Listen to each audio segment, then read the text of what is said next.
Bonjour à tous et bienvenue de nouveau sur la suite, la troisième partie de cette présentation des menus de la version desktop du Pro ADP.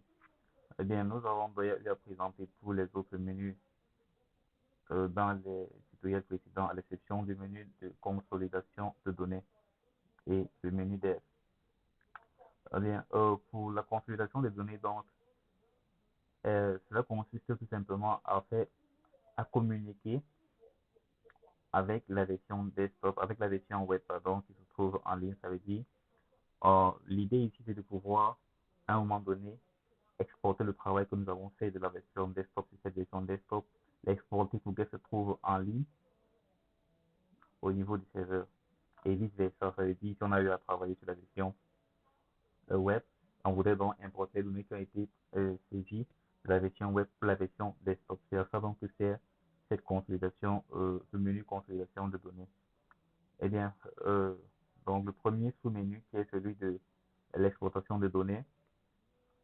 Ici, donc, le cas de figure est le suivant. Nous avons eu, par exemple, à faire la saisie du TCD et nous voudrons donc exporter nos données qui sont de la version desktop pour qu'elles se trouvent sur le serveur web en ligne et accessible donc au niveau régional, départemental et national.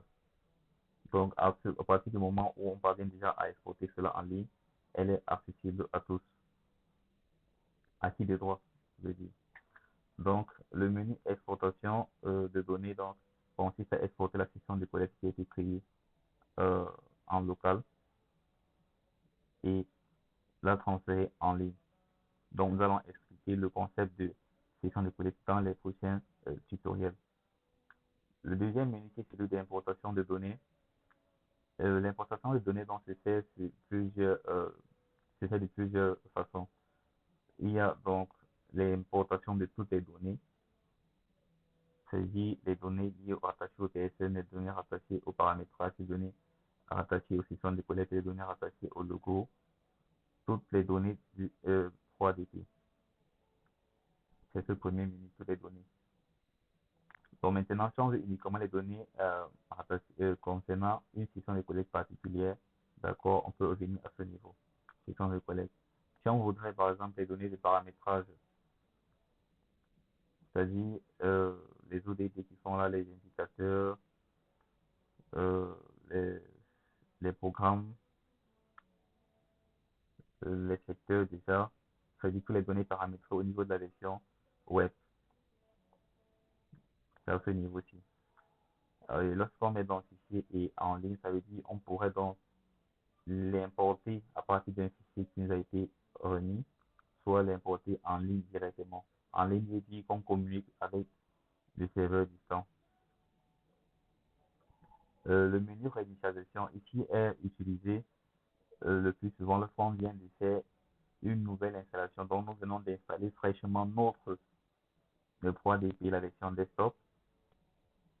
Nous venons donc d'installer la version desktop du 3DP et nous voudrons donc importer les données qui ont été paramétrées en ligne, ça veut dire les données concernant les villages et leurs caractéristiques, et pareil que les comptes qui sont associés pardon, au niveau communal. Donc la réinitialisation ici va consister simplement à importer ces données-là pour euh, les mettre pour les charger dans mon logiciel desktop. La sauvegarde ici permet simplement de faire la sauvegarde comme on a l'habitude couramment de le faire. Donc, nous avons peut-être eu effectué un travail ici et nous voudrons donc effectuer une sauvegarde de notre travail.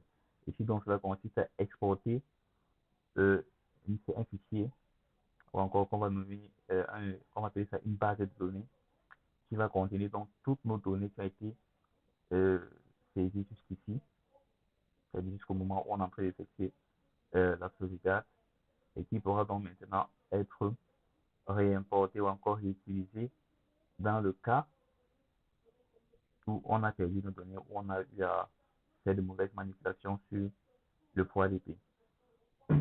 Pardon, ok. Et le dernier menu, donc, qui est le dernier menu du menu configuration des données, qui est celui de restauration. Ici, consiste tout simplement à vider. Restauration, comme le dit, ça veut dire, on vide, on nettoie toute la base de données. de notre logiciel pour la remettre à zéro. Donc, cela réduit bien évidemment que toutes les données qui étaient saisies jusqu'au moment où vous faites la restauration seront supprimées, complètement effacées et irrécupérables. Donc, voilà ce qui l'en est du menu consolidation de données. Le dernier menu que nous allons voir ici est celui d'aide. Le menu d'aide ici est uniquement pour son aide. Ça veut dire si on a besoin peut-être d'aide ou encore de support ou de certaines références, le menu aide a été fait pour cela. Bien, je crois que jusqu'ici, nous avons donc eu à parcourir tous les différents menus. Et je rappelle encore que ce menu horizontal, donc c'est le même menu qui est reporté ici de façon verticale. D'accord. Donc, nous allons arrêter ici et passer donc à la deuxième partie qui est consacrée à la présentation des menus, mais cette fois-ci de la version web, qui est celle-ci. D'accord. Donc, rendez-vous au prochain tutoriel pour la présentation des menus de la version web.